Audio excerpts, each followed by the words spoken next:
দেশের 4 জেলায় রাত 1টার মধ্যে সর্বোচ্চ 60 কিলোমিটার বেগে ঝড় হতে পারে বলে জানিয়েছে আবহাওয়া অফিস। একই সঙ্গে বজ্রসহ বৃষ্টিও হতে পারে বলে জানানো হয়েছে। 29 আগস্ট আবহাওয়াবিদ মনোয়ার হোসেন স্বাক্ষরিত এক বিজ্ঞপ্তিতে বিকেল 3টা থেকে রাত 1টা পর্যন্ত দেশের অভ্যন্তরীণ এই তথ্য জানানো হয়েছে। এতে বলা হয়েছে, রংপুর, দিনাজপুর, চট্টগ্রাম এবং কক্সবাজার অঞ্চলের উপর দিয়ে দক্ষিণ অথবা দক্ষিণ পূর্ব দিক থেকে ঘন্টায় 45 থেকে 60 কিলোমিটার বেগে অস্থায়ীভাবে দমকা অথবা ঝড়ো হাওয়া সহ বৃষ্টি অথবা বজ্রসহ বৃষ্টি হতে পারে।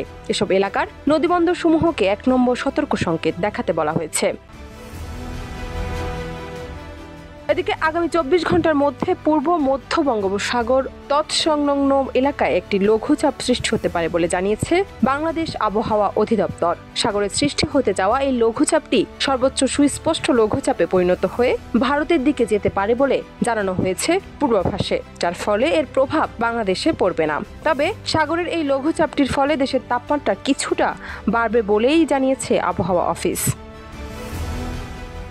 জান্নাত নিপু, দেশ রূপান্তর।